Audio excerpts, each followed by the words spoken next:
Split View. Olá, tudo bem? Eu sou Marcos Tosi. Seja muito bem-vindo à Última Análise da Gazeta do Povo, seu programa que debate questões relevantes na vida de nós brasileiros, mas sem apelar para os clichês, os chavões ou a mera ideologia. E hoje nós temos conosco aqui no estúdio Deltan Dallagnol. Boa noite, tudo bem, Deltan? Tudo certo? Tosi, bem, só alegria olhar para todo mundo que está aqui nos assistindo. Guilherme Kilter, bem-vindo, Guilherme, tudo certo? Tosi, Deltan, Marcília, um prazer estar com vocês de novo. E no telão, o Marcília, lá de São Paulo. Salve, Marcília, como você está? Tudo bem? Você, Deltan, Kilter, toda a audiência. Então vamos lá, o nosso assunto é a jornada de trabalho no país, 6x1, 5x2, 4x3, qual a melhor proporção de dias trabalhados para dias de descanso, pensando na qualidade de vida das pessoas e também na economia do Brasil. Na Câmara, ao fim da jornada 6x1, foi proposta pela deputada Érica Hilton do PSOL. Ela que vai presidir uma subcomissão sobre esse tema. Pelo barulho que a ideia causou nas redes sociais, alguém pode imaginar que a jornada predominante hoje no Brasil seja de 6x1. 6 dias de trabalho contra 1 de folga. Na verdade, a média da carga horária do brasileiro é de 39 horas semanais, o que dá, grosso modo, uma jornada de 5x2. Mas 11% chegam a trabalhar mesmo 49 horas ou até mais por semana. O que existe atualmente é a liberdade de negociação entre patrões e empregados. Pela proposta da deputada psolista, contudo, essa liberdade acabaria e a jornada 6x1 deveria ser substituída pela jornada 4x3. Isso mesmo, 4 dias no batente e 3 dias de folga. Um tema complexo e polêmico que envolve questões políticas, econômicas e filosóficas que a gente vai discutir aqui no Última Análise. Dê o seu chat e participe do debate com a gente. O governo do presidente Lula não esconde que decidiu encampar essa discussão por influência direta do marqueteiro Sidônio Palmeira. É um governo em busca da popularidade perdida. A redução da jornada serviria como uma bandeira para conquistar a simpatia da classe trabalhadora. Eu começo conversando com vocês, nossos convidados. Parece a vocês que esse vício de origem, por assim dizer, já desqualifica a discussão em ano pré-eleitoral? Visivelmente uma jogada marqueteira. Ou esse é um bom debate, independentemente de ter sido uma bandeira abraçada pela esquerda com fins confessadamente populistas? Começo com você, Deltan. Bora lá, por que isso seria marqueteiro? Olha só, eu vou não só defender, mas eu vou além. E eu tenho certeza que eu vou ganhar o voto do Marcília, vou ganhar o voto seu, Tosi, do Gui. Olha, em vez de fazer uma jornada 6x1, em vez de fazer uma jornada até 4x3 ou 3x4, eu proponho a jornada 6x7. Ninguém trabalha nada, descansa 7 dias por semana e ganha a mesma coisa que todo mundo ganha. Por que não? Olha só, a gente pode implantar aqui no Brasil uma coisa que se chama governo grátis. É chamado assim por Paulo Rabelo de Castro no seu livro O Mito do Governo Grátis. E a gente faz o seguinte: o governo ele vai providenciar benefícios para todo mundo, salário igual para todo mundo e custo para ninguém. E todo mundo vai viver feliz para sempre.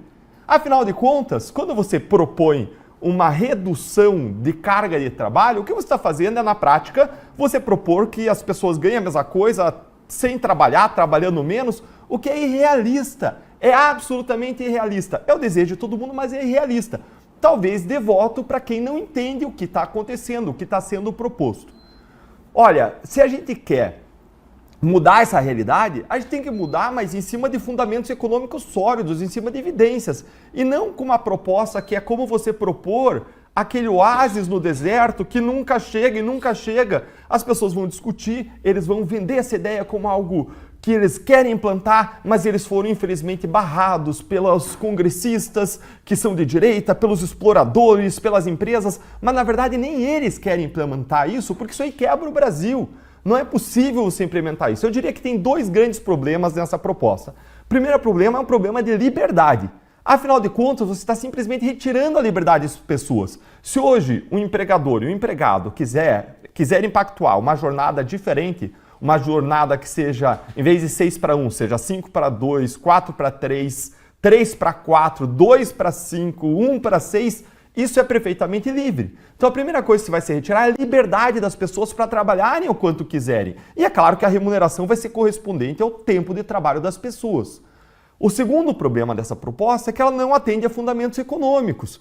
Se você quer reduzir a jornada de trabalho, é a mesma coisa que você dar um aumento salarial. E para você conseguir fazer isso de modo sustentável, você precisa aumentar a produtividade, algo sobre o que a gente vai falar ao longo desse programa.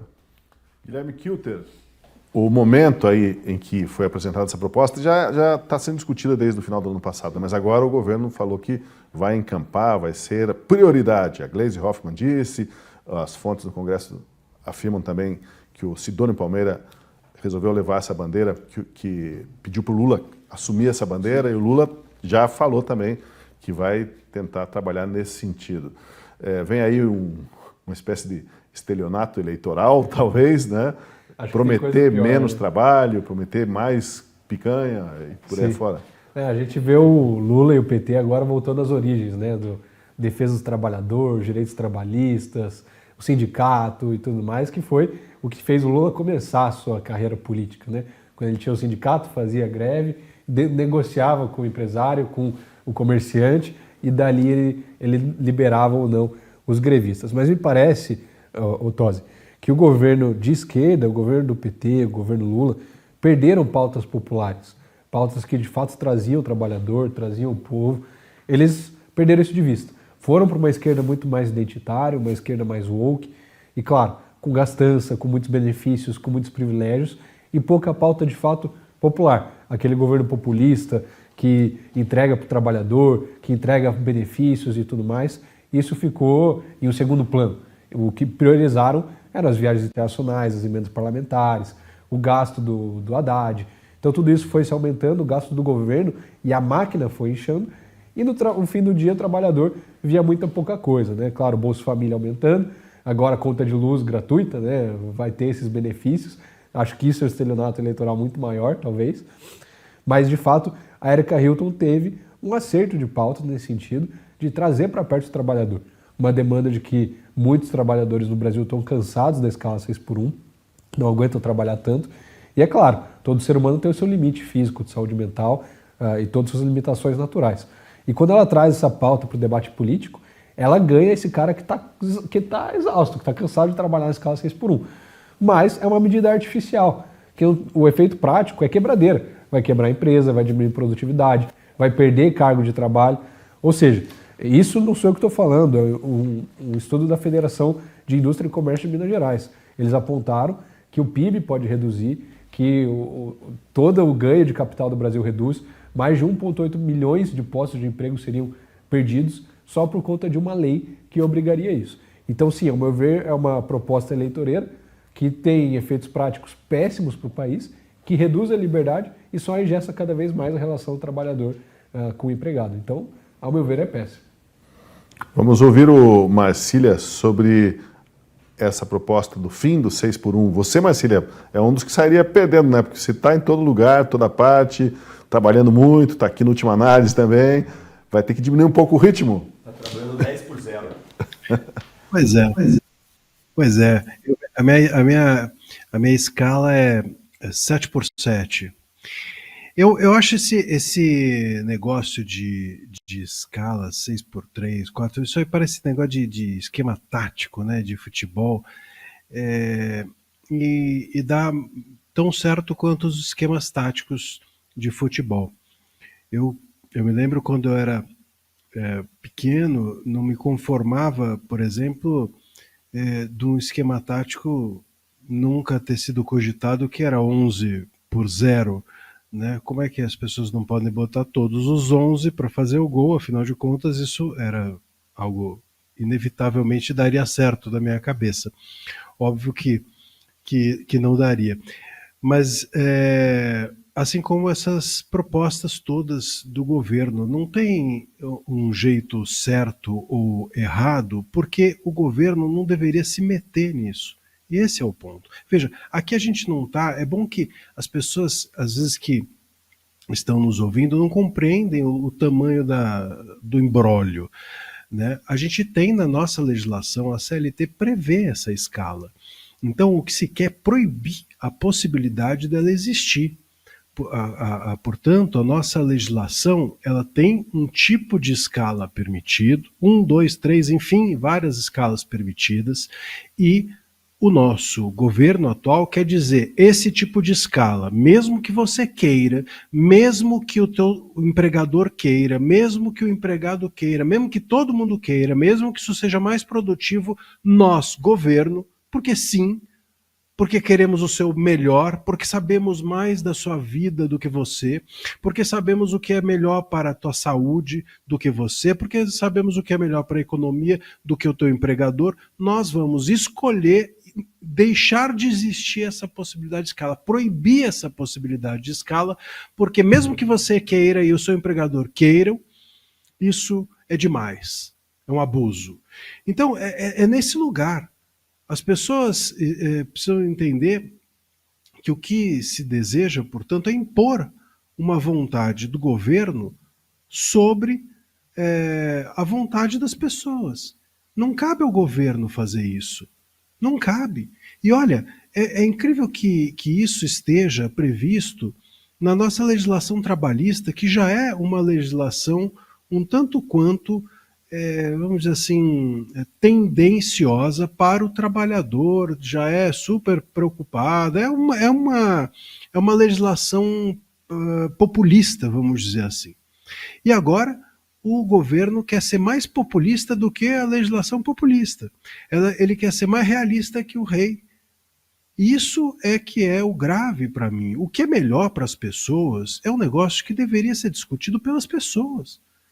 A gente não está aqui... Aí você fala assim, mas tem gente que não tem a menor condição. Então tudo bem, a Justiça do Trabalho tem todo o arsenal suficiente para chegar e falar assim, esse cara, ele é carvoeiro e ele está sendo abusado aqui, ele está trabalhando 48 horas por dia, 72 horas por período. Esse cara está aqui debaixo do chicote. Tudo bem, a Justiça do Trabalho tem condições de pegar esse cara e falar assim, opa, você não, puniu o empregador e assim por diante, individualmente.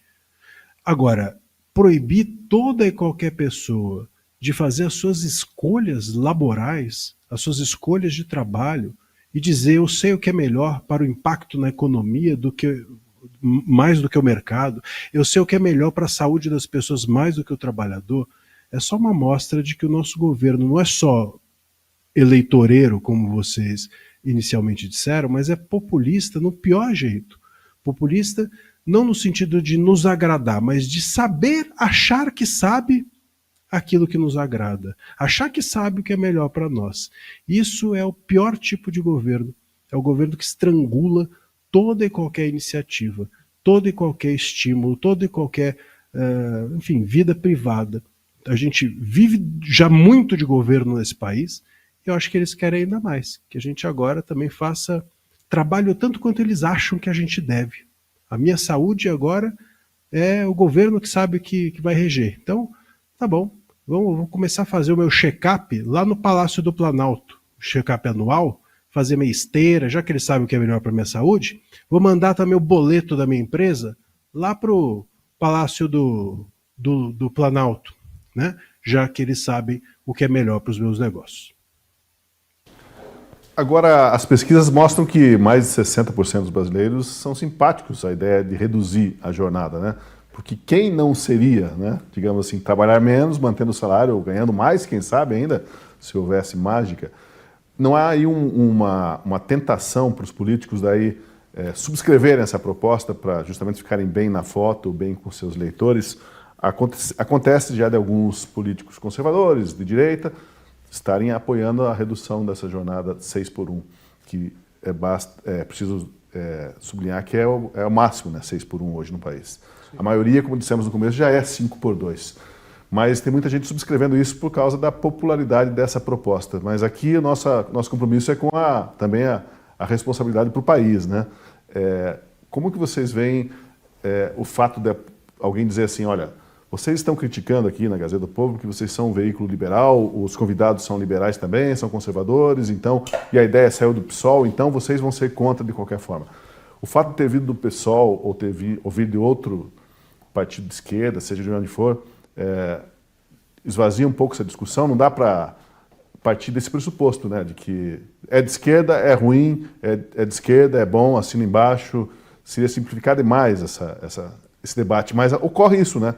Quem é de esquerda é a favor, quem é de direita não, rejeita de cara. Sim, mas eu não sei se é o caso dessa proposta, Tosi, porque o texto em si é ruim.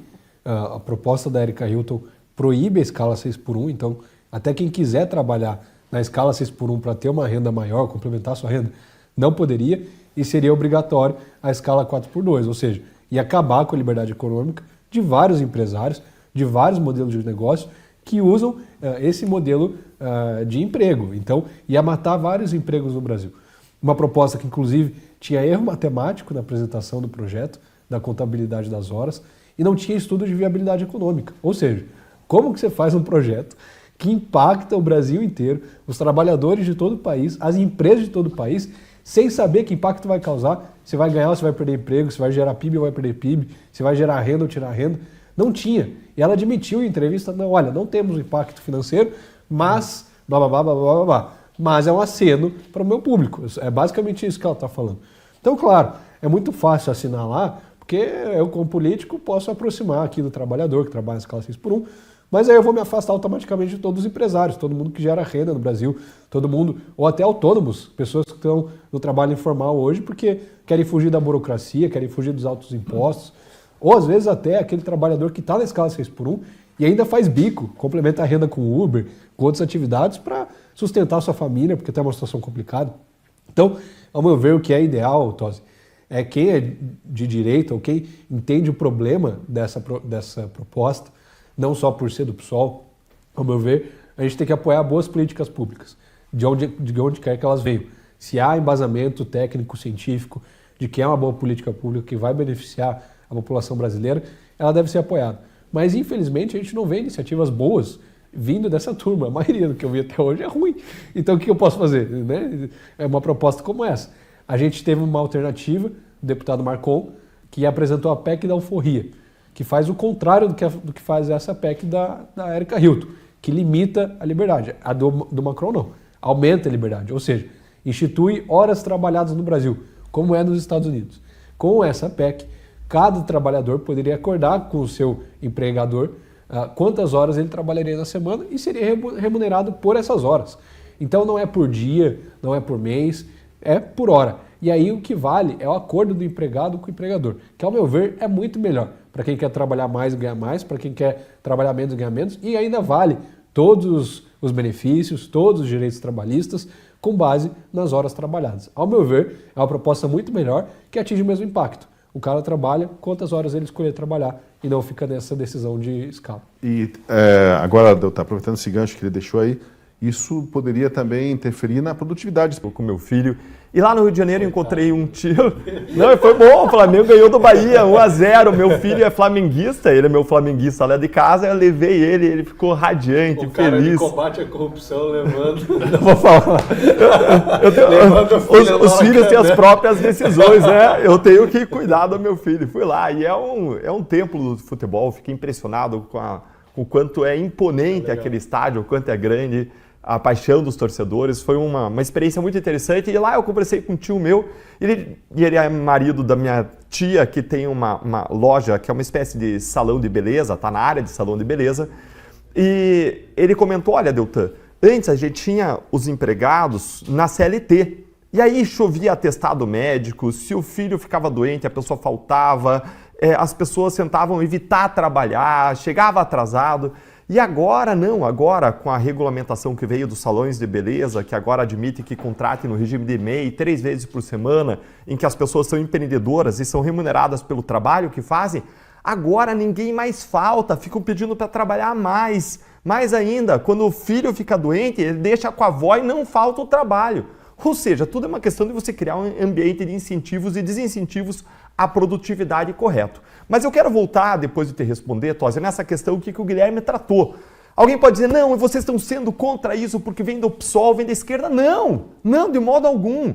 Teve projetos que vieram do PT e do PSOL que a gente apoiou, que a direita apoiou, que a direita votou a favor. A questão é bom ou ruim para o Brasil? Deltan, dá exemplo. Teve o projeto que veio do PT do PSOL para você endurecer as penas do feminicídio. A direita foi a favor.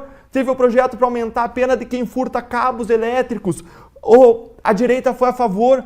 teve projeto para aumentar a pena do furto de semoventes, da criação de gado, do agro brasileiro. A direita foi em peso a favor.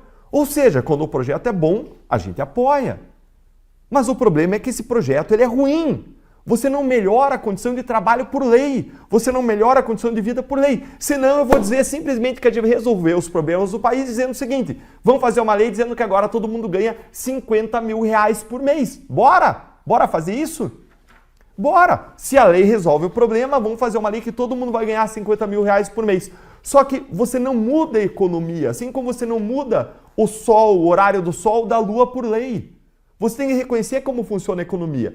E o salário, a condição de vida do trabalhador é diretamente proporcional àquilo que você falou agora, Tosi, à produtividade.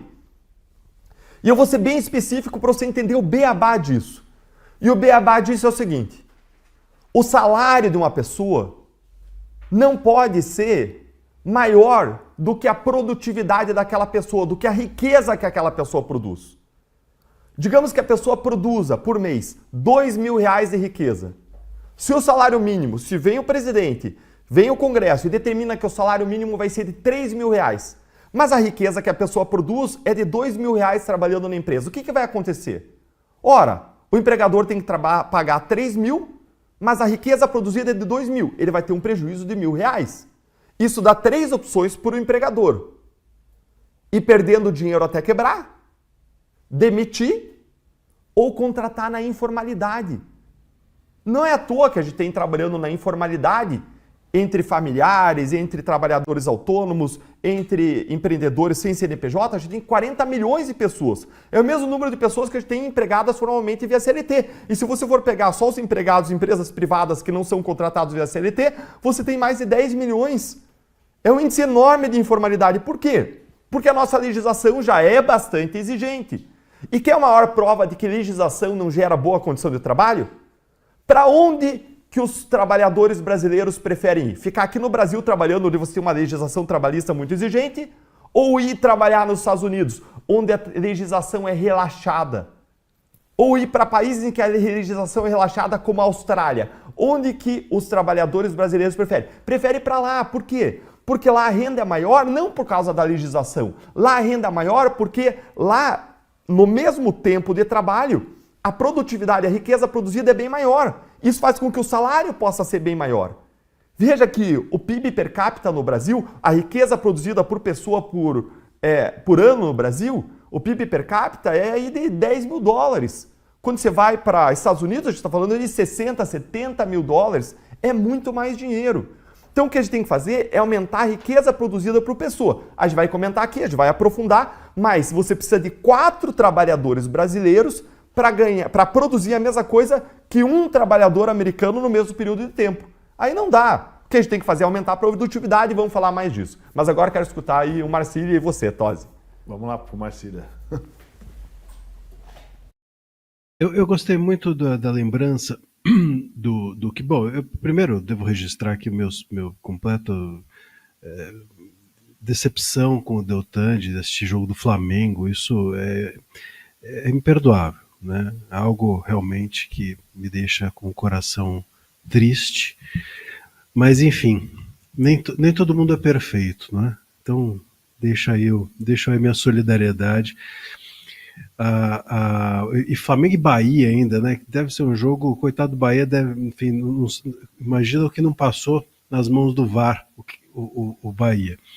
Mas seja como for, eu gostei muito do ponto levantado pelo Kilter da questão da viabilidade econômica, porque isso mostra como esse projeto é totalmente eleitoreiro. Quer dizer, você vai lá, proíbe o trabalhador e o empregador de negociarem, você impõe a eles a sua visão de mundo e assim, baseado em nada, né? Baseado, fontes da minha cabeça, né? E no caso da Erika Hilton, vamos dizer que é uma cabeça das mais brilhantes. Então, isso é muito complicado. É muito complicado e mostra como as nossas liberdades realmente vão se perdendo.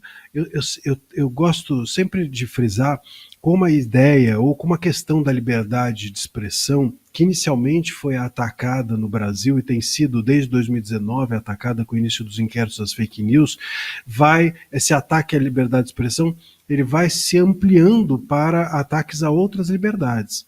Mesmo dentro do espectro ali das decisões judiciais do Supremo, quem não se lembra do que o Moraes fez com a Starlink, quando, enfim, entendeu que, porque as empresas de alguma forma se comunicavam, pouco importava, então uma podia pagar a dívida da outra. Isso é um absurdo do ponto de vista jurídico e do ponto de vista econômico e cria um constrangimento para o investidor estrangeiro de ter negócios aqui, porque a sua empresa então lá fora pode ser atingida a qualquer momento por uma dívida de uma empresa daqui, independente de haver uma relação entre essas empresas. Tudo isso fere, frustra, decepciona e constrange a liberdade econômica, a livre iniciativa das pessoas. E aí a gente vem agora o governo, que é uma espécie, ou que tem tido uma espécie de visão muito semelhante à do STF sobre as coisas, e também ataca a liberdade individual, a liberdade de negociar o seu próprio contrato, a sua forma de entender aquilo que deve ou não fazer da sua vida. E como também bem lembrou, acho que o Deltan, não lembro se foi o Deltan ou o Kilter, que esse é um ponto importante. A gente aumenta com isso a informalidade. Você acha que a pessoa simplesmente ela vai se contentar eu vou trabalhar menos e vou ficar sem comer, porque eu estou trabalhando menos, então tudo bem eu ficar sem comer? Claro que não. A pessoa vai fazer o Uber, ela vai complementar de alguma forma, e no fundo ela vai acabar tendo mais trabalho, porque às vezes a informalidade paga menos até do que aquilo. Às vezes ela tem uma CLT, um contrato ali formal que pode remunerá-la melhor, que dá a ela uma estabilidade até maior. Então, quer dizer, é um tiro pela culatra. Se as pessoas fizerem conta, vão ver que no fundo isso vai aumentar a conta de todo mundo. Até porque você vai lá no supermercado, se a pessoa trabalhar menos, ela vai, óbvio, passar a ter mais empregados. O empregador vai ter que contratar mais gente. Contratando mais gente, provavelmente vai contratar por fora. Contratando por fora, aumenta a informalidade. Aumentando a informalidade, isso não aumentar a informalidade, a pessoa vai, com certeza, aumentar o preço dos produtos para poder contratar mais gente. E com isso, o seu trabalho que vai ser menor, você vai ter que trabalhar mais para poder pagar o produto que aumentou. Quer dizer, é óbvio que essas coisas, se você fizer uma conta simples no fim da linha, você vai ter que trabalhar mais. No mínimo, vai trabalhar a mesma coisa que você tinha já antes de trabalhar. No entanto, tem o governo ali proibindo uma postura opressiva. Isso é absurdo, é para inglês ver, não funciona na prática. Então, é um plano de papel, né? Não é um plano concreto, não é um plano que tem possibilidade não resiste a qualquer análise aprofundada, minimamente, sobre isso. O problema é esse é o grande problema do Brasil. Aqui o que nós fazemos, essa análise que a gente faz aqui, que não é apenas a última análise, mas é uma análise mais aprofundada dos fatos, é algo a que as pessoas têm dificuldade dentro do Brasil de compreender, ou não tem interesse, ou se tem interesse, elas têm dificuldade. Nós temos um Brasil com um problema formativo grave. Precisamos nos lembrar disso. Então o discurso fácil, o discurso populista, o discurso eleitoreiro, o discurso apelativo, ele cola nas pessoas e ganha voto. E, infelizmente, essa é a regra. Então nós precisamos também construir um Brasil. Não adianta a gente também apenas criticar a fórmula que está sendo apresentada, nesse caso pela Erika Hilton ou pelo governo. A gente precisa entender o porquê que essas coisas pegam, por que as pessoas gostam disso, por que as pessoas se sentem amparadas ou acolhidas com algo que obviamente não vai ter um resultado ruim. E pensar em como transformar o Brasil também de baixo para cima. Não adianta a gente querer que esses projetos nos surjam, a gente precisa entender por que esses projetos chegam lá embaixo, por que esses projetos captam as pessoas e ganham votos. E com isso, construir o Brasil de baixo para cima, fazer as pessoas terem condições de se interessar por discursos mais complexos ou por propostas mais viáveis. Deixa eu pegar um gancho aqui e complementar. Eu sei por que esse discurso pega, Marcília, porque pode ser pesado e para muitas pessoas é extremamente pesada a carga de trabalho. Eu estava vendo um vídeo de uma menina americana que viralizou. Vi esse final de semana coincidentemente. Era um vídeo dela falando de modo espontâneo, ela dizendo, olha, estou tendo meu primeiro emprego em Nova York. Só que ela morava em New Jersey, ela demorava 2 horas para se deslocar, para ir, para voltar. Então ela ficava 2 horas para ir, 2 horas para voltar, mais 7, 8 horas. Ela dizia, olha, eu acordo 6 da manhã para chegar no meu trabalho às 8 e pouco. Eu saio às 5 e pouco, chego na minha casa às 7, perto das 8. E aí eu não tenho vontade de cozinhar, de fazer comida para mim. Eu não tenho vontade de fazer para academia, de ir para exercício. Eu não tenho vontade de estudar. E ela questionava no vídeo, olha, ela chorava no vídeo dizendo, olha, eu não sei como que eu vou ter um dating, como que eu vou ter um namoro com alguém, porque olha, meu primeiro emprego, eu estou surpresa com o quanto isso é extenuante. E muita gente que trabalha próximo ao emprego não tem essa mesma realidade, porque a pessoa vai trabalhar 8 horas por dia e ela vai ter 8 horas, fora as 8 horas de sono, você divide aí 8, 8, 8, você tem 8 horas de trabalho, 8 horas de descanso, de família, de lazer, de cuidar de você, de cuidar da tua alimentação, do que for, e 8 horas de sono. Agora, para quem se desloca aí 2 horas mais 2 horas, você já come 4 horas das tuas 8 horas que você teria em tese livre, sobram 4. E a pessoa tem que fazer as suas obrigações, tem que fazer mercado, tem que cuidar da saúde, tem que ir ao médico, tem que cuidar dos filhos, da família, o marido da esposa, a esposa do marido, tem que cuidar de problemas que acontecem na casa. Então, realmente, a depender do lugar, da jornada de deslocamento, pode ser realmente extenuante. Agora, a questão é, qual é a solução para isso? E a solução para isso, se você quer reduzir a carga de trabalho, você tem que necessariamente aumentar a produtividade, você tem que fazer essa mudança de forma embasada. Porque se você simplesmente corta a jornada de trabalho sem você aumentar a produtividade da pessoa, você tem necessariamente uma diminuição da renda da pessoa. E se você está falando de um país rico, como a França fez, você só vai ter um aumento de custos, uma perda de riqueza da França, mas não vai ser nada com alto impacto. Agora, quando se faz isso num país pobre como o Brasil, quem vai sofrer são as pessoas mais pobres, são as pessoas mais vulneráveis que vão sofrer. Porque você tem aí o que a gente poderia chamar de um trade-off, uma compensação. Você vai ter uma diminuição do tempo de trabalho, mas você vai ter uma diminuição da renda dessas pessoas, um aumento do custo de vida. Como Marcília disse, se a empresa tem que pagar ali, tem que contratar mais gente para conseguir cobrir todos os horários de trabalho, conseguir cumprir a necessidade de trabalho, ela vai aumentar o seu custo, vai repassar para o consumidor. A pessoa pobre que compra, ela vai ter que compensar a diminuição de trabalho que ele teve, fazendo um Uber, trabalhando em alguma outra atividade que compense e dê para ele uma renda equivalente que lhe permita ter uma vida digna. Então, não existe milagre, esse é o ponto. Todos nós nos solidarizamos com o sofrimento daqueles que têm uma jornada, uma carga de trabalho que combinada com o seu deslocamento é extenuante, especialmente nos grandes centros. A gente não tem hoje uma infraestrutura de transporte adequada. Se a gente tivesse, como lá na Holanda, você vai de um lado a outro do país em 1 hora, 2 horas de trem. No Brasil, isso é o que uma pessoa que mora numa comunidade demora para ir para Copacabana, Leblon, pegando 2, 3 ônibus para chegar ao seu destino e para poder trabalhar. Então, você não vai resolver esse problema diminuindo carga de trabalho, você vai resolver esse problema aumentando produtividade antes de reduzir carga de trabalho, ou melhorando a infraestrutura, sistema de transporte, ou aproximando as pessoas em termos de tempo do seu local de destino de trabalho. Agora, o ponto importante é a preocupação que existe da esquerda com cargas extenuantes de trabalho é legítima, e nós também temos. Agora, você não tem como vender soluções mentirosas para as pessoas. A gente não está aqui para enganar pessoas. E quando você pergunta, Tosi, para o Gui, se a gente está adotando essa solução porque a gente é direita, não, porque essa solução é impopular. Se a gente fosse populista, se fosse para agradar as pessoas, a gente ia dizer, excelente, vamos reduzir carga de trabalho. A gente é político, a gente depende de voto. Como que vocês acham que a gente vai conseguir mais votos da população em geral? É sendo a favor de uma pauta dessa, só que é uma mentira, uma enganação. A gente trazer soluções reais que resolvam os problemas das pessoas e não mentiras que enganem, como vai chover picanha, como vamos reduzir a carga de trabalho isso não vai ter impacto nenhum na tua vida, porque isso é uma mentira.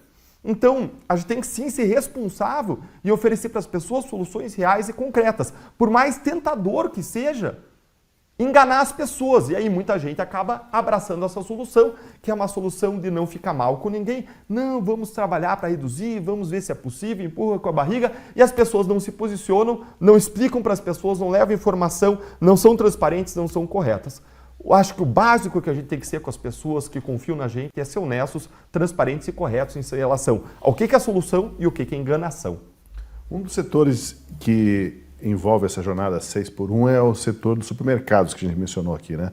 É interessante notar que, conversando com empresários desse setor, eles dizem que esse é um ramo dos que oferecem mais oportunidades para a pessoa crescer na carreira. Por quê? Porque o cidadão que vai estudar, vai fazer uma faculdade, vai fazer um curso profissionalizante, ele não vai trabalhar de empacotador no mercado, digamos. É para quem está começando mesmo. Só que esse treinamento no supermercado é fundamental para quem vai ser gerente. Então eles precisam pegar de todo aquele pessoal que está trabalhando ali, que às vezes é um emprego de salário mínimo, emprego sofrido, 6 dias por semana, 1 de folga, mas é dali que vão sair os coordenadores, os gerentes, os diretores daquele supermercado, porque não tem como trazer de fora quem não tem essa vivência de mercado, de gôndola, de prateleira, né? Então, dá para olhar também pelo outro lado, né? A pessoa, em vez de esperar simplesmente que alguém venha e resolva numa canetada a jornada dela, tenta olhar a oportunidade que tem naquele segmento. E o setor de supermercado é um exemplo disso. Lembrei de uma entrevista uma vez feita com pessoal que trabalha nessa área. Você comentou sobre a produtividade, Deltan. As estatísticas apontam, e você falou até um pouco sobre isso, que o trabalhador brasileiro tem produtividade média de apenas 1/4 do trabalhador americano e 1/3 do alemão e do coreano, ou seja, o que o americano faz em 15 minutos, nós levamos 1 hora. A produtividade brasileira se mantém estagnada já há alguns anos, há décadas, na verdade, enquanto países como a Coreia do Sul, que ficavam para trás de nós, hoje estão bem disparados à nossa frente. Dá para diminuir a jornada de trabalho sem atacar esse problema de produtividade? E como se melhora a produtividade de um país, né? Eu sei que aqui não somos especialistas em economia, mas podemos explorar um pouco essa questão de produtividade, que é, como o Deltan colocou antes, que é você conseguir entregar riqueza, mais riqueza, num período igual de tempo. Mas será que somos preguiçosos, os brasileiros? Desculpa, não, o brasileiro não entrega produtividade porque é preguiçoso. Ou será que falta nos equipamentos para nossas indústrias, falta formação profissional, educacional? Guilherme, uma ilustração interessante que a gente pode fazer é do trabalho com o campo. Veja, o salário, ele é fruto de um trabalho. É a mesma coisa quando eu pego uma semente, planto ela em um terreno que é fértil ou não, e essa semente ela vai frutificar, vai gerar ali uma planta, vai gerar uma árvore, e essa árvore vai gerar os seus frutos. Quando eu planto em um terreno fértil, essa árvore gera diversos frutos, ela prospera. Quando eu planto em um terreno que não é bom, ela dificilmente vai frutificar, vai gerar poucos resultados. Ao meu ver, esse terreno fértil é o que a gente pode julgar como produtividade, porque a semente é o trabalho. Trabalhar, todo mundo trabalha. Agora, o quanto de resultado isso pode dar? E aí a gente fala que outros países têm uma produtividade muito maior que do Brasil, você deu o exemplo dos Estados Unidos, isso é um fato. Eu fui buscar um estudo, uma informação, e eu pesquisei aqui um estudo de 2018 da Quarterly Journal of Economics, que aponta que 50% dessa diferença de produtividade entre diferentes países está na principal causa da diferença das habilidades socioemocionais e cognitivas dos trabalhadores. Ou seja, o trabalhador americano tem uma habilidade cognitiva mais alta e uma capacidade emocional maior do que o brasileiro, em média. Aí, quando a gente traz isso para a nossa realidade brasileira, eu lembro daquela palestra de um professor que viralizou um tempo atrás, falando que o QI do brasileiro é, em média, mais baixo. Por quê?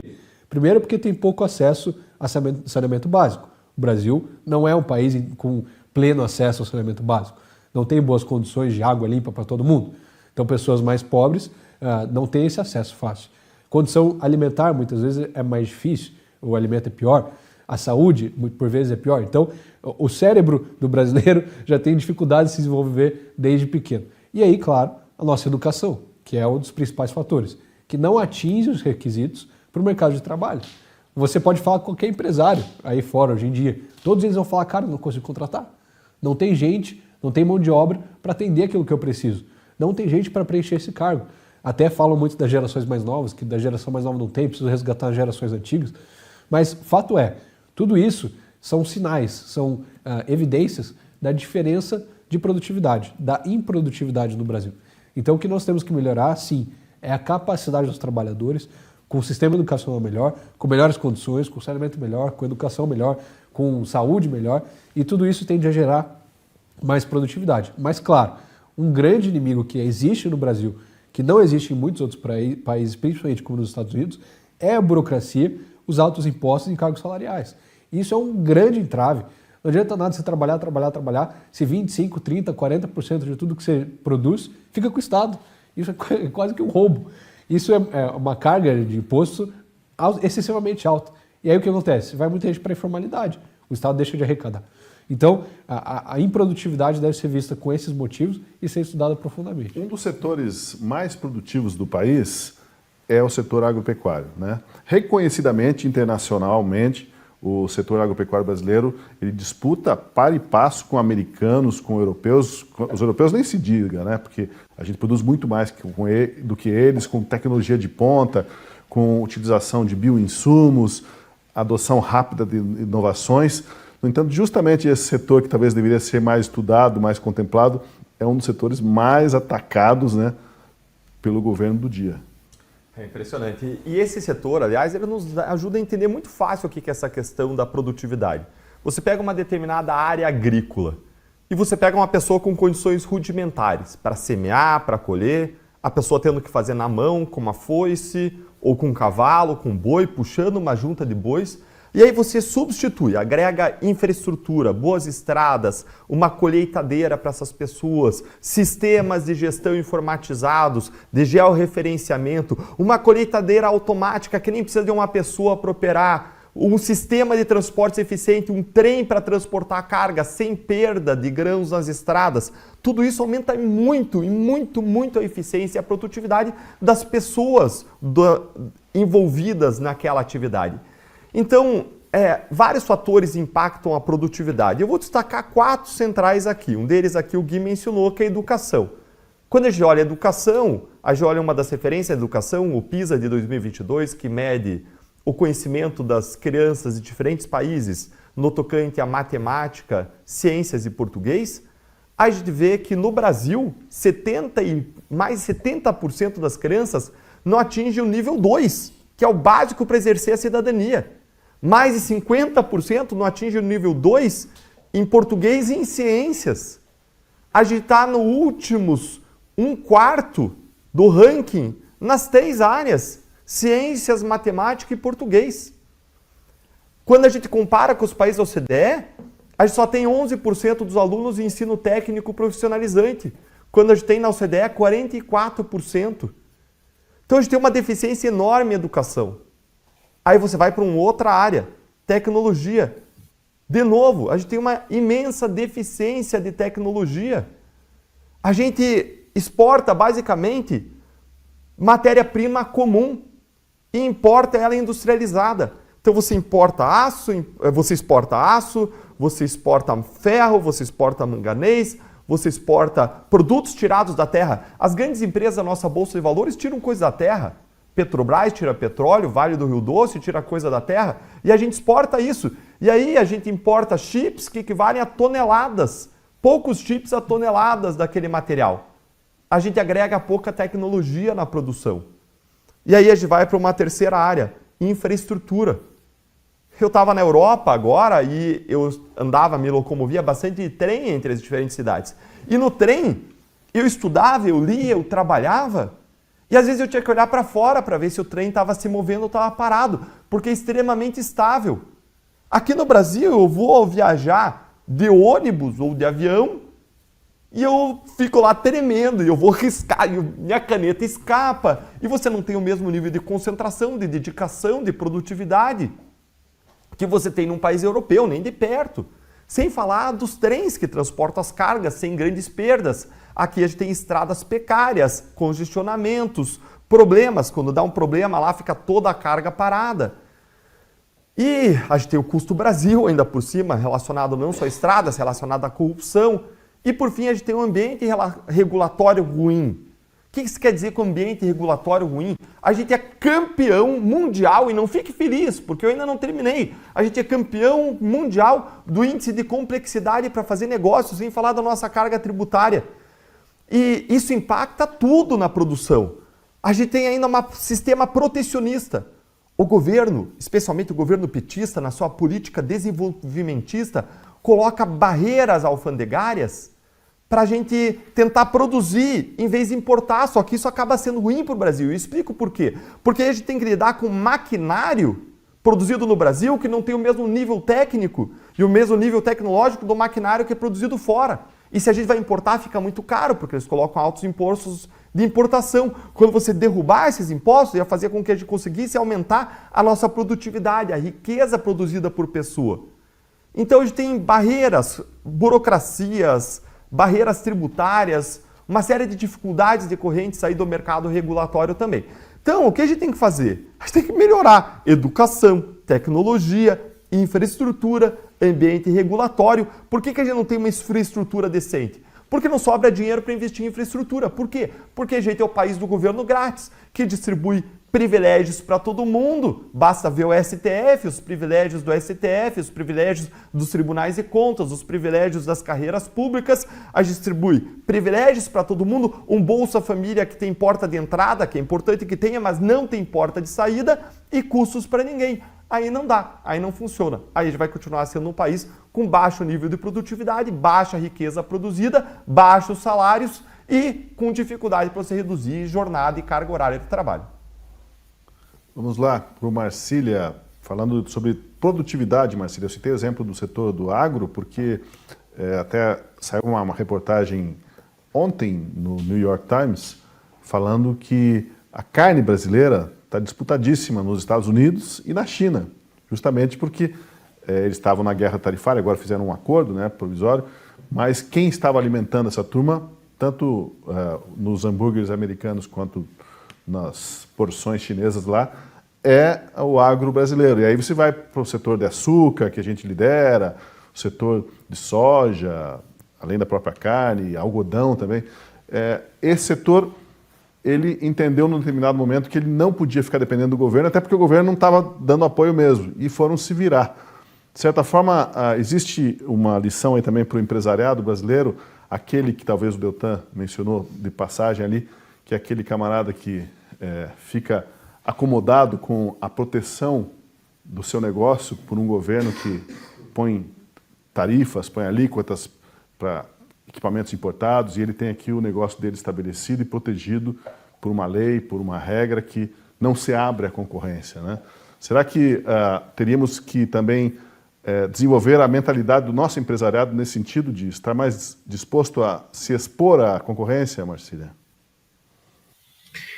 Você falou que era o setor mais produtivo no Brasil, eu fiquei esperando você dizer que era o judiciário. Me surpreendeu você dizer que é o agro. Achei que era, afinal de contas, a gente paga tão caro, né? Achei que eram os ministros do STF, mas enfim, pena. Eu acho o seguinte, eu acho que a gente precisa...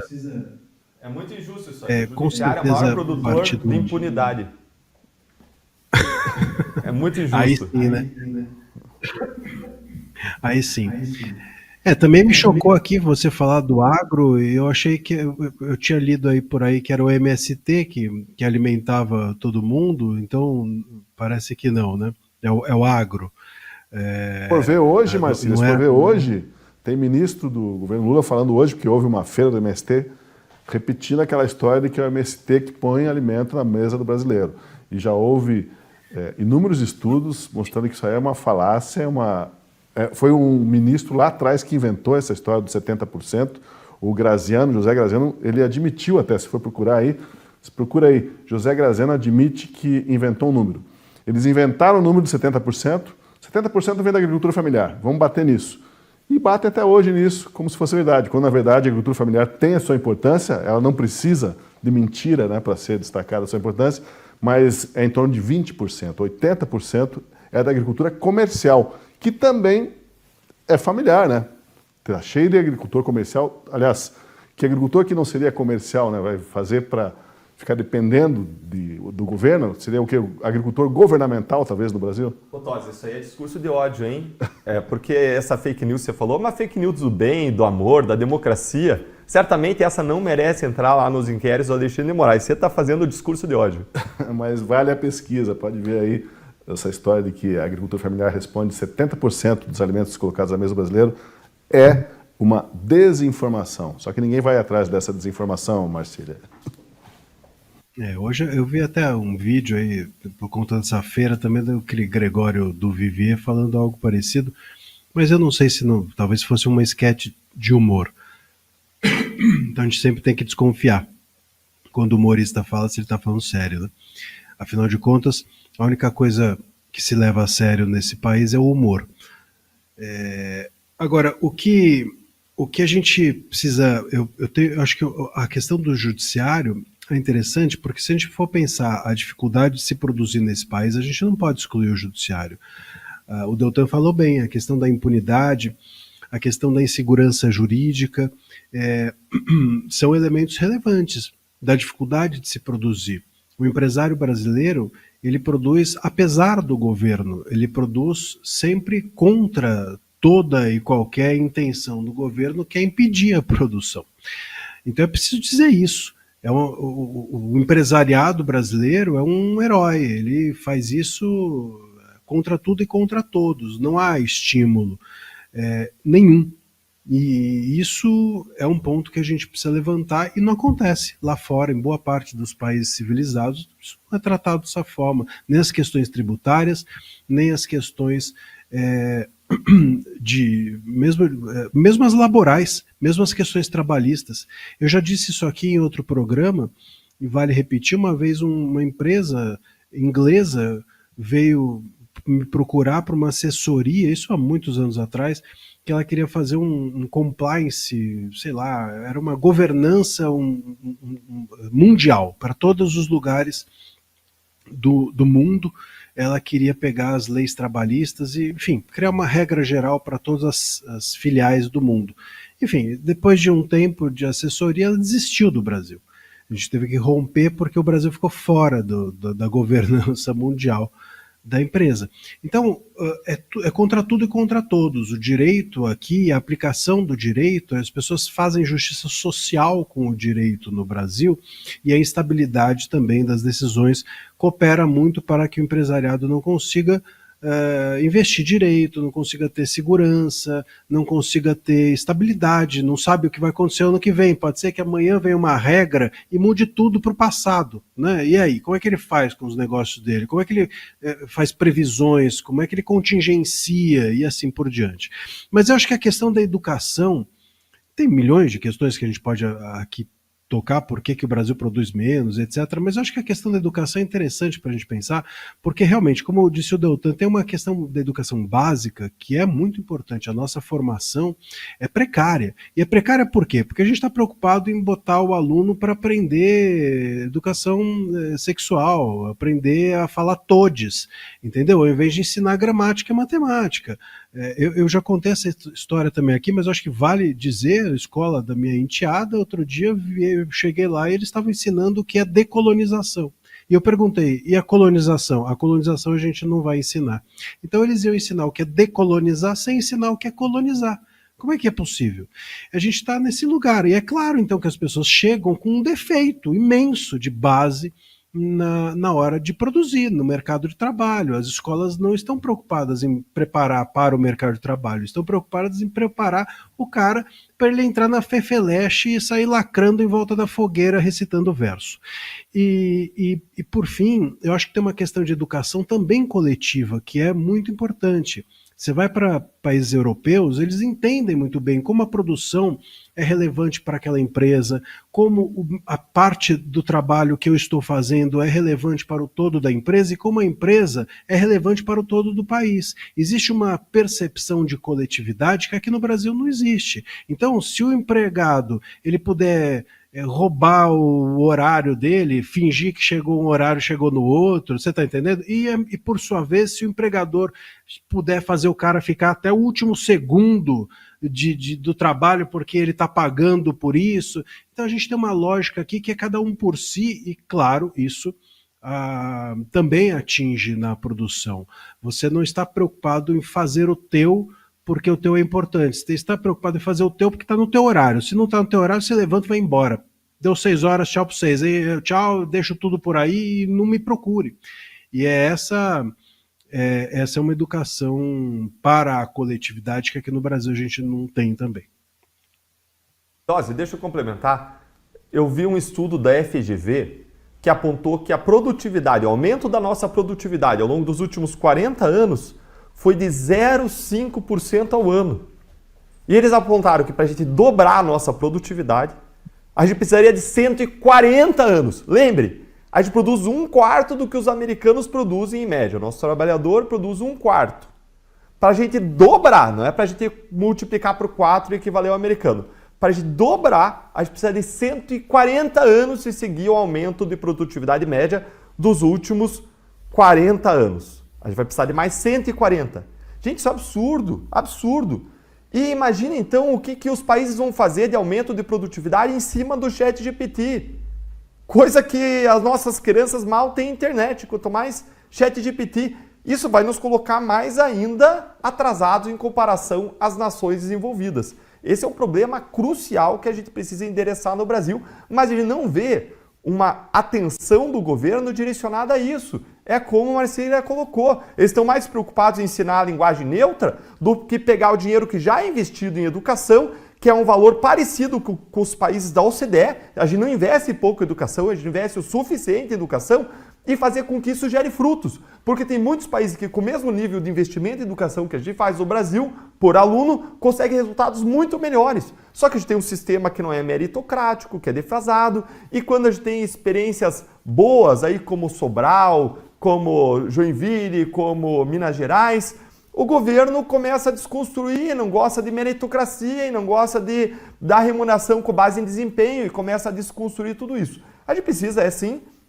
fazer render aquilo que a gente tem de políticas públicas claras com o objetivo da gente aumentar a riqueza produzida. Não tem milagre, é trabalho, é competência, é dedicação, é atenção a essas causas. E a gente não ouve, né, debates, proposições sobre esse tema produtividade que é tão essencial, né, que está na explicação da raiz dos nossos problemas aí. Talvez alguém que tenha sido cobrado por produtividade foi o pessoal lá dos sindicatos. Né? Ó, o negócio é o seguinte, estamos descontando só de 2 mil aposentados, precisamos aumentar essa produtividade, precisamos descontar de 30 mil. E aí deram um jeito, né, de aumentar a produtividade dos descontos dos aposentados. Aí realmente houve um milagre, Deltan. Se esse milagre fosse transferido para o desenvolvimento da nossa economia, a nossa produtividade como trabalhadores, como empresários, indústrias, etc., aí seria factível. Mas é só sindicalista que faz esse milagre, Deltan. Acho que se tivesse a mesma preocupação que eles têm em roubar os aposentados, a gente estaria muito melhor. Você tem toda a razão. Porque o gráfico é exponencial, né? Existe essa leitura, essa narrativa de que não começou no governo Bolsonaro, mas o gráfico da incidência de descontos nos dois anos de governo Lula é simplesmente absurdo como disparou, né? Então, a produtividade, nesse aspecto, é preciso reconhecer que os sindicalistas tiveram e colocaram em prática. Mas isso a gente tem que reconhecer. Nisso, o governo do PT é muito bom. Olha, de elaborar e fazer rodar esquema de corrupção é a especialidade deles. Comprovada. Olha, eu quero falar, o Deltan, que tem experiência em investigação de esquemas de corrupção. Quero falar com você aí que está acompanhando e não é assinante da Gazeta. A Gazeta faz um jornalismo baseado em convicções, em princípios, e é o seu apoio, a sua assinatura, que permite que esse jornalismo continue existindo. Por isso, para você que ainda não conhece a Gazeta, estamos em uma promoção especialíssima. É uma promoção para você tomar conhecimento de todo o conteúdo que é disponibilizado só para os assinantes da Gazeta. Assinando a Gazeta do Povo agora, pelos links que você encontra ou na descrição, no chat deste vídeo, ou ainda usando o QR Code na tela, você paga apenas R$1 nos 3 primeiros meses. Olha só, era R$1,90, agora R$1 nos 3 primeiros meses. Por esse valor, além do jornalismo e do apoio a programas como o nosso Última Análise, você vai poder ler excelentes colunistas, fazer cursos e baixar e-books exclusivos. Assine, portanto, apenas R$1 nos 3 primeiros meses. Bom, e eu ainda tenho mais um pedido para fazer. Desta vez, você sendo assinante ou não, tudo bem. Você que admira o nosso trabalho. A Gazeta do Povo concorre ao tradicional prêmio IBEST nas categorias Canal de Política e Notícias e Jornalismo. Também temos 2 programas na categoria Podcast, o do Alexandre Garcia e o 15 Minutos do jornalista Márcio Miranda. Então, por favor, vote lá na gente. Os links estão na descrição do Última Análise. Olha, esse debate todo em torno do fim da jornada 6x1, nitidamente tem fins eleitorais, eleitoreiros. Pode trazer dividendos ou vocês acham que o eleitor brasileiro já está muito bem vacinado contra essa distribuição de bondades em ano eleitoral ou pré-eleitoral? Eu acho que pode gerar um lucro eleitoral, Cláudio, mas muito nesse âmbito da esquerda, do sindicato, do âmbito trabalhista. Dificilmente você vai ver um voto de direita, um voto mais centrado, migrar para uma Érica Hilton do PSOL por conta de uma pauta do fim da escala 6x1. Porque tem todo o conjunto da obra. O voto não é só no voto por causa de uma proposta. Ah, não votei no Deltan porque ele apresentou um bom projeto de lei para combater a corrupção. Não, eu votei nele porque eu acredito no histórico dele de combate à corrupção, eu acredito na pessoa dele. Obrigado, Gui. Obrigado, de nada. Obrigado pelo seu voto. Então o eleitor, ele pensa no conjunto, na pessoa, não em um projeto específico. É claro que a gente vê dentro da própria esquerda uma migração muito grande da antiga esquerda do PT para uma nova esquerda do PSOL. Parece que o PT não tem conseguido gerar novas lideranças, está tudo muito acumulado no Lula, ele não consegue deixar outras pessoas crescerem além dele, ele líder do partido.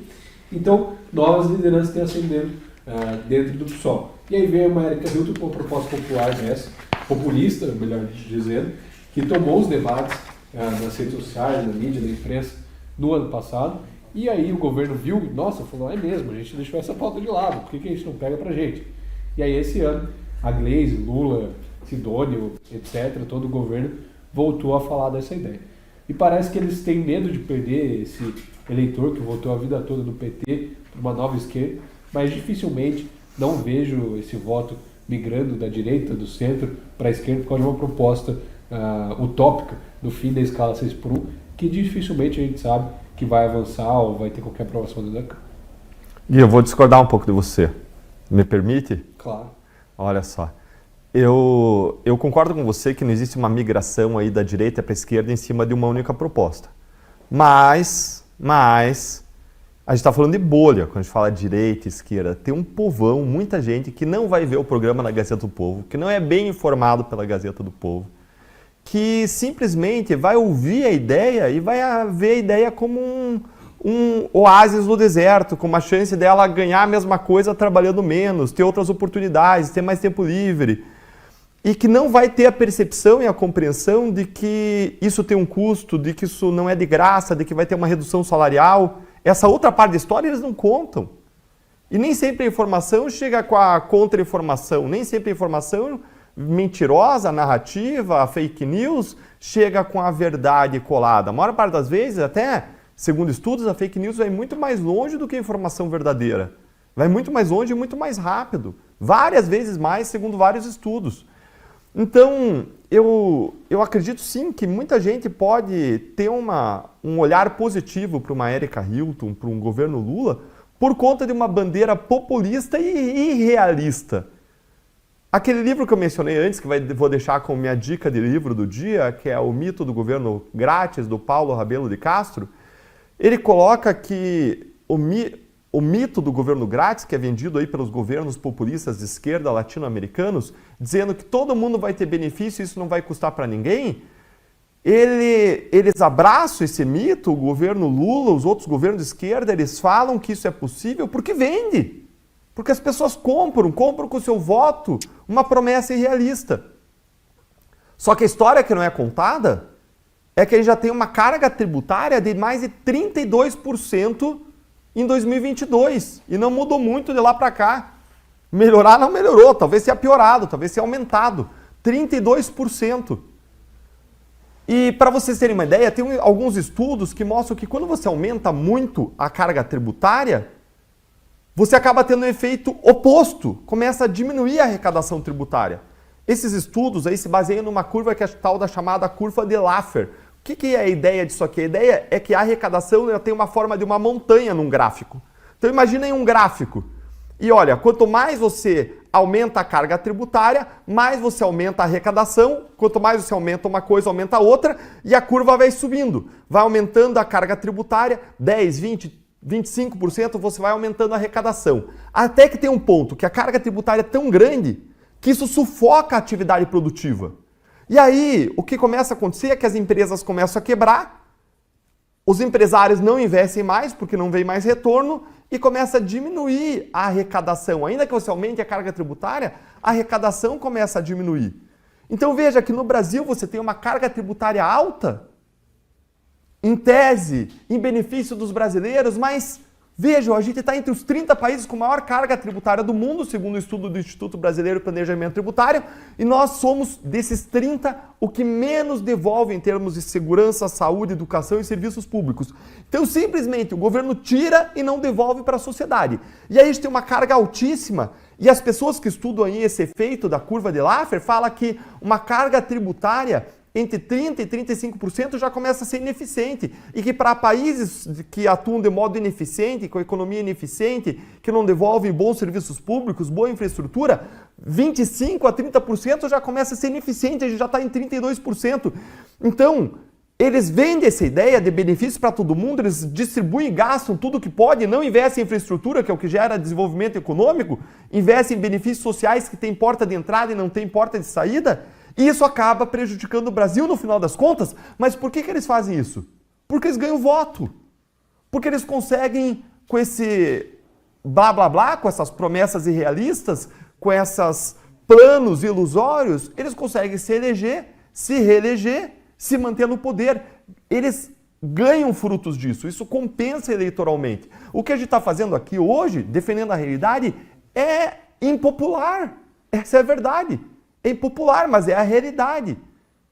E a gente não faria diferente disso. É a convicção da Gazeta, é defender a verdade, a justiça, é defender uma liberdade econômica, não como uma coisa ideológica, mas como uma coisa que comprovadamente funciona no mundo. É só olhar o Muro de Berlim, que todo mundo queria pular para o lado de cá do Muro de Berlim, para Berlim que tinha liberdade, para Berlim com influência dos aliados, norte-americana. Ninguém queria pular para o lado russo, não tinha guarda protegendo o muro para pular para o lado russo, só tinha guarda que matava as pessoas para quem pulava para o lado americano.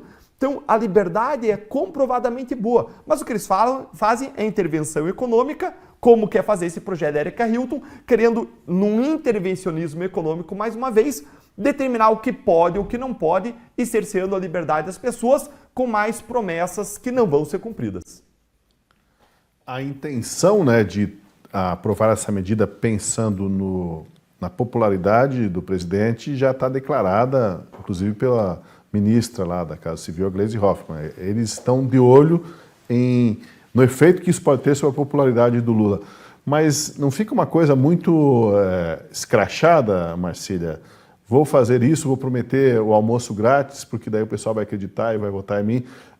Aí, se o brasileiro mediano, digamos, cair numa conversa dessa, é porque realmente nós temos muito ainda a avançar, mais do que talvez a gente imaginava, se um estelionato, uma espécie de estelionato eleitoral como esse, vingar em troca de diminuir um pouco a jornada de trabalho das pessoas e falar, ó, esse é o governo que deu folga para os brasileiros, que tratou os brasileiros humanamente. Cola isso, Marcília?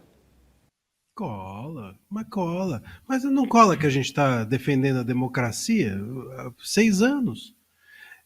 Cola, tudo cola. Aqui no Brasil tudo cola. E quando não cola, a gente ainda tem a gente não, né? Eles têm um grande auxílio de parte da indústria midiática e até mesmo das pessoas interessadas em beliscar uma lasquinha do poder. E isso cola, faz colar sim. O governo tem uma dificuldade só para fazer colar as suas pautas populistas, né?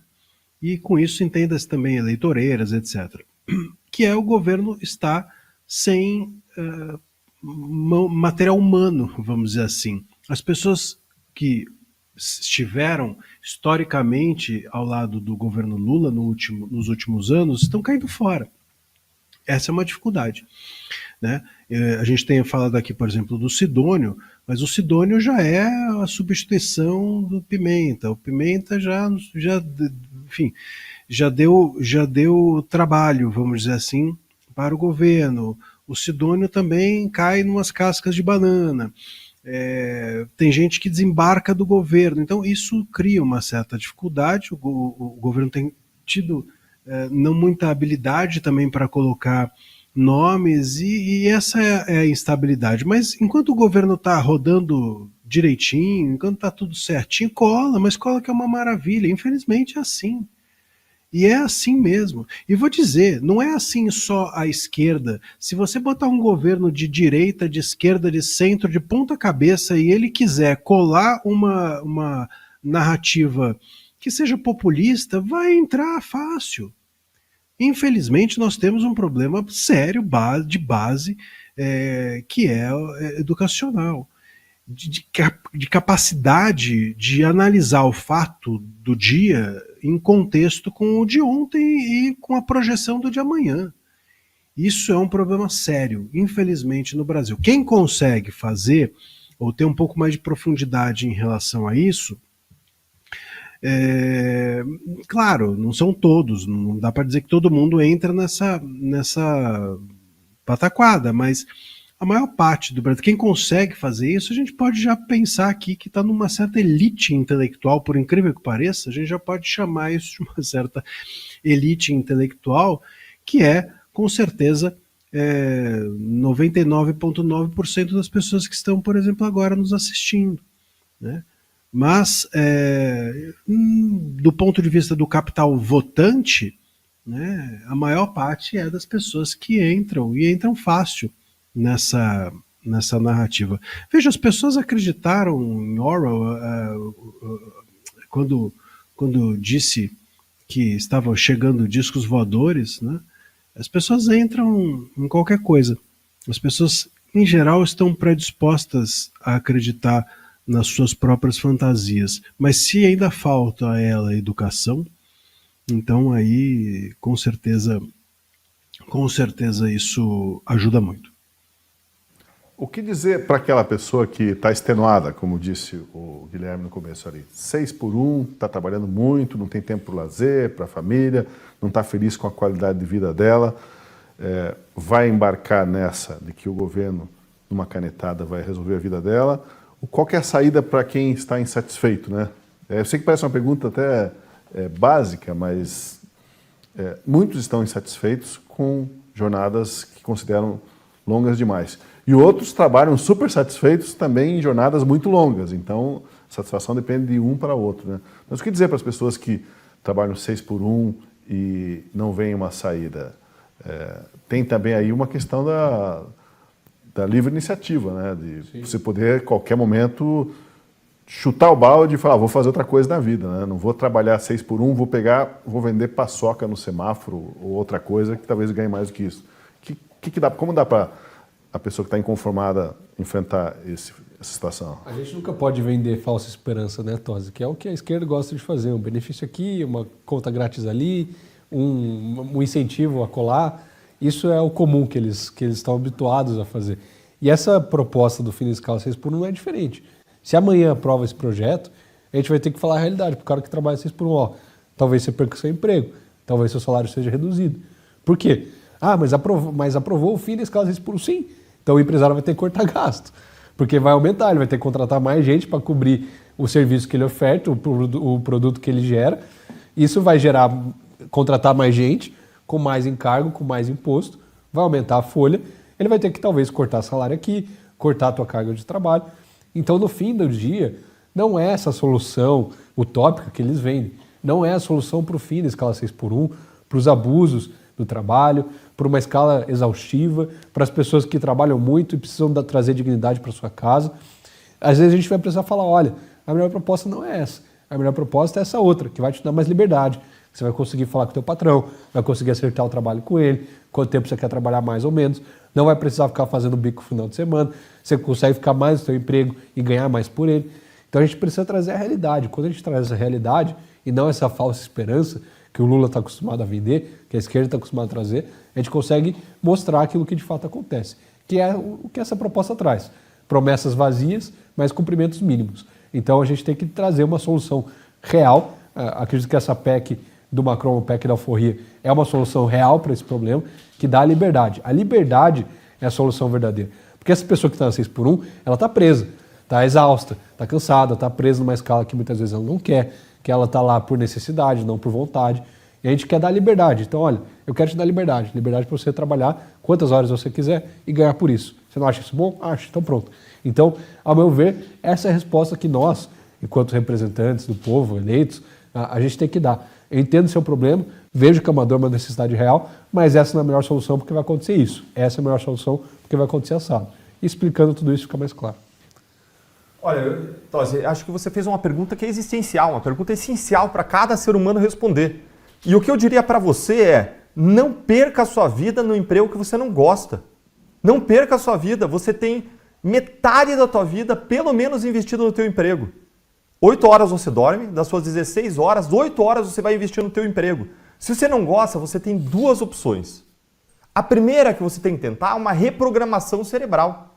É você tentar olhar teu trabalho por outra perspectiva, porque existe uma cultura de reclamação e muitas vezes a gente entra nessa cultura e a gente nos vê capturado por ela. Eu lembro quando eu estava na faculdade, todo mundo reclamava das aulas. E chegou um momento e falei, olha, eu também estava reclamando das aulas, eu falei, olha, ou eu paro de reclamar, ou eu vou fazer outra coisa, vou ser um pescador na praia, mas eu não vou ficar reclamando daquilo que eu invisto minha vida fazendo. E eu passei a perceber, passei um mês dentro desse desafio, reolhando para o que eu fazia, e eu vi que eu gostava do que eu fazia. Só que eu estava inserido no ambiente de reclamação e eu passei a mudar minha atitude mental, minha atitude diante da vida, diante do que eu fazia, diante do meu estudo, e passei a gostar do que eu fazia. Estudos revelados num famoso livro chamado Inteligência Emocional, foi um livro que foi um marco na história do modo como a gente vê o cérebro humano funcionar, as emoções funcionarem. Eles mostraram que, às vezes, a gente entende que as emoções geram os nossos pensamentos, mas esse livro mostrou que também o contrário é verdadeiro, que pensamentos geram emoções. Então a primeira coisa que eu queria fazer, se você está depressivo diante da vida, se você está não gostando do trabalho, é liste 5 coisas, 10 coisas que você gosta do teu trabalho. E sempre que você se pegar em algum sentimento negativo, vai e olha aquelas 10 coisas. E eu diria que existe uma boa probabilidade de você mudar a tua atitude mental diante do teu trabalho.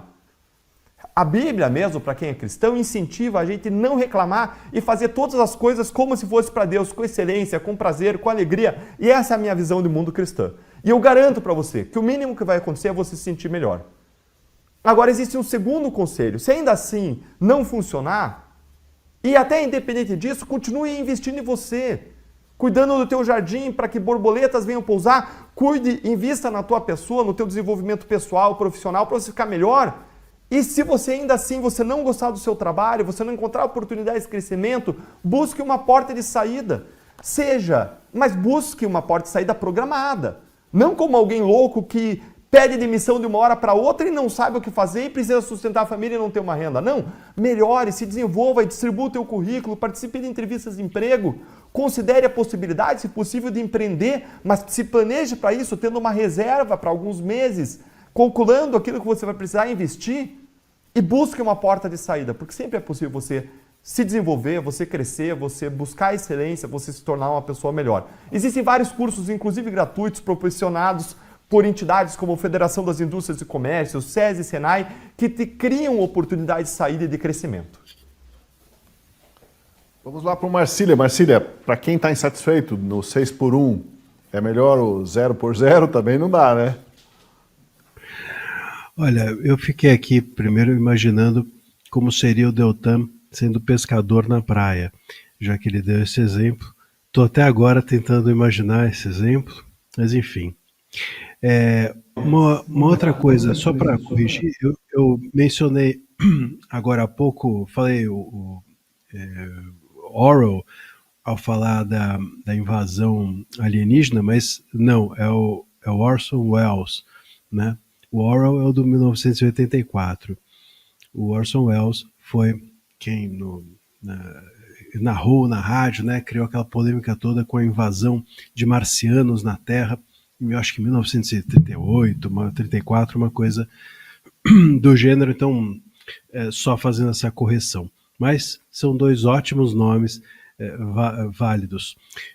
E sobre essa questão do que as pessoas estão cansadas ou pessoas que estão exaustas, eu acho que uma coisa muito importante duas coisas muito importantes.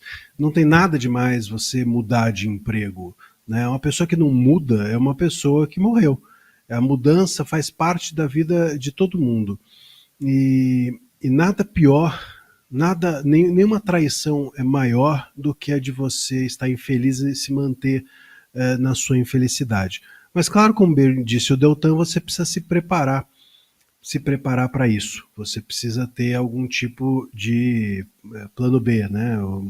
Tem que ter uma saída ou algo do gênero.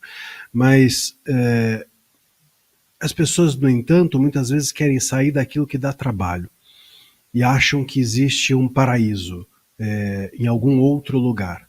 Tudo aquilo que vira trabalho é pesado. Eu queria muito ser ator, né? Eu escuto muito essas coisas. Eu queria ser ator. Aí você vai lá e você vai fazer uma novela para você ver que delícia, que é o dia inteiro gravando noturna, até meia-noite. É um trabalho. Muita gente, eu lido muito com jornalista, então o jornalista muitas vezes vira para mim e fala assim, eu queria tanto ser advogado, porque eles acham que advogado é aquela coisa de filme. O juiz com um martelinho, que você num grande tribunal, falando para lá e para cá, e tudo aquele charme. Não é isso a advocacia, é o dia inteiro você batendo a barriga no balcão. Então, assim, e a mesma coisa, às vezes você fala, eu queria tanto ser jornalista, vai ver o que é ser jornalista, é super difícil. Então, tudo o que você... É importante buscar o que você gosta, mas aquilo que você gosta, quando vira trabalho, vira penoso, e faz parte. E a gente precisa se sentir honrado com o trabalho. Eu acho que esse é um ponto importante. Mas isso dá muito trabalho, isso é penoso. Isso devia te trazer um sentimento de honra. Trabalhar é uma honra. Chegar cansado, sustentar tua família, não tem coisa que mais honre uma pessoa do que isso. Poder prover, poder entregar uma vida boa para o seu filho, poder entregar um bom ensino para os seus filhos. Às vezes o grande barato e o grande prazer da vida é você poder comprar uma roupa boa para tua mulher, poder botar o teu filho num bom colégio e falar assim, puxa, eu fiz o meu melhor. Isso é de uma honradez, de uma dignidade que com certeza às vezes dá tanta satisfação quanto aquilo que você acha que é o teu sonho. Outro dia eu vi rapidamente uma história de um cara que falou, não, eu larguei a minha família para viver meu sonho de ser ator. E eu fico pensando aqui se ser ator para ele pode ser maior do que o sonho ou o prazer ou a dignidade de cuidar da família que ele abandonou. Então a gente precisa também, às vezes, encontrar ou perceber que o prazer ele está nos pequenos gestos, nas pequenas coisas. A gente fica buscando, hoje está muito na moda, eu quero um propósito. O propósito, meu querido, é você cuidar da tua família. Não tem um propósito maior do que você botar comida na tua mesa, do que você ser afetuoso com a tua mulher, do que você ser afetuoso com o teu filho. Né? Esse é um propósito que pode parecer banal, mas que é grandioso. Um dia, sem dúvida, eu torço para que todo mundo consiga dar valor a isso. E olha, dentro desse discurso inspirador, né, do Marcília, devo dizer, né, e também, por que não, do Deltan e do Kilter, eu quero finalizar a nossa discussão com um aspecto que foi abordado pelo produtor aqui do programa, o Paulo Pozunov Júnior, num texto que a gente vai passar ali na tela.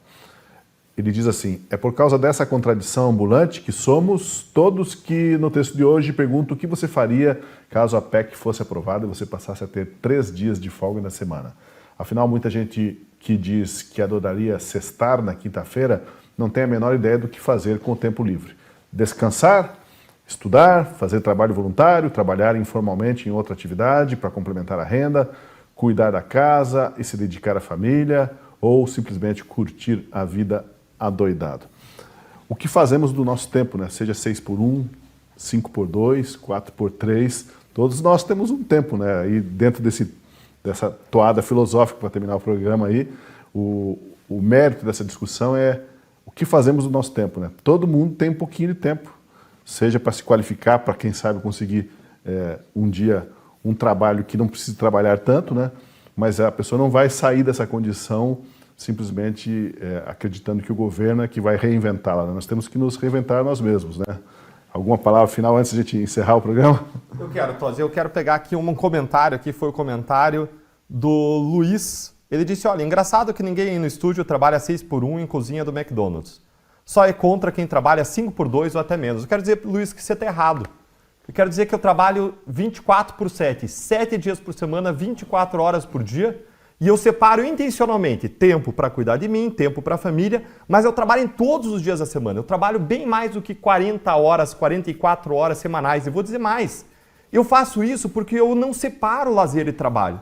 Quando eu digo que eu quero que você tenha prazer no teu trabalho, eu quero que você aproveite o teu trabalho como aquela criança que come uma manga e se lambuza, porque aí você está encontrando o teu sentido da vida. Um líder católico muito importante, que foi o fundador da Opus Dei, o José Maria Escrivá, ele falava que você serve a Deus na tua vida ordinária por meio do teu trabalho.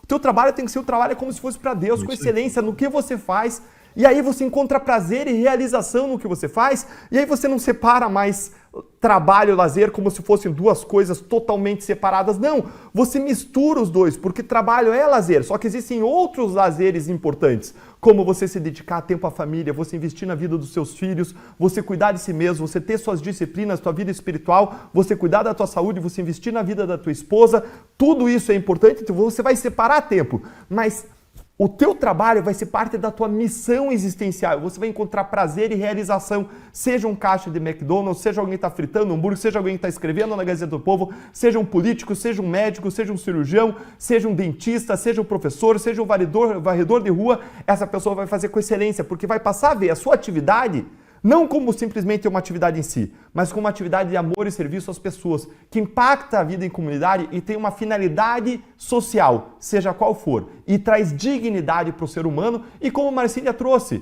não só traz dignidade para a tua vida numa oportunidade de serviço, mas vai impactar a vida das pessoas ao teu redor, inclusive da tua família, levando sustento e agregando na vida de todo mundo, de todo o teu ecossistema. Então, eu acredito que não se trata do que você faz, mas sim da tua atitude de coração, da tua atitude de mente, da tua atitude mental, tal diante do que você faz, de você encontrar no teu trabalho uma realização e um sentido que vai muito além daquela atividade específica, e sim um sentido maior de vida dentro da tua existência, de amar, de servir, de produzir uma transformação, de mudar, impactar a vida das pessoas ao redor. Esse comentário revela muito da mentalidade do brasileiro hoje, né, Deltan? Inclusive voltado para essa proposta. As pessoas não conseguem ver outra saída que não seja uma lei, uma canetada para acabar com a 6x1 e propor outra alternativa. Eu lembro que no meu primeiro emprego eu ganhava 300 reais por mês, depois fui promovido e ganhava 500. Não tinha benefício nenhum, não tinha férias, não tinha 13º, era a escala 5x2, mas nem salário mínimo era. E o que eu fiz foi me especializar em uma área e sair desse regime e ir para o PJ, onde eu tenho liberdade. Eu acredito que a liberdade é a palavra-chave. Liberdade é quando as pessoas conseguem escolher o que elas vão fazer, quanto tempo vão trabalhar e quanto vão ganhar por isso. E aí a gente consegue ver brasileiros muito mais realizados, ganhando muito melhor. Infelizmente, o brasileiro está acostumado a viver um regime sem liberdade, com altos encargos, com altas leis, com altas exigências e pouquíssima liberdade. Quem dera o brasileiro pudesse ter cada vez mais liberdade para escolher a escala, para escolher o que quiser e ganhar respectivamente por isso. Então, que cada vez mais o brasileiro possa entender o benefício dessa liberdade e trabalhar por isso. Falando um pouco da mentalidade de alguns, né? Eu lembro aqui que eu disse o Marcília um dia desses aqui no programa que a pessoa fez concurso para juiz, não é, Marcília? Disse, agora sim, estou aposentado. Foi mais ou menos isso?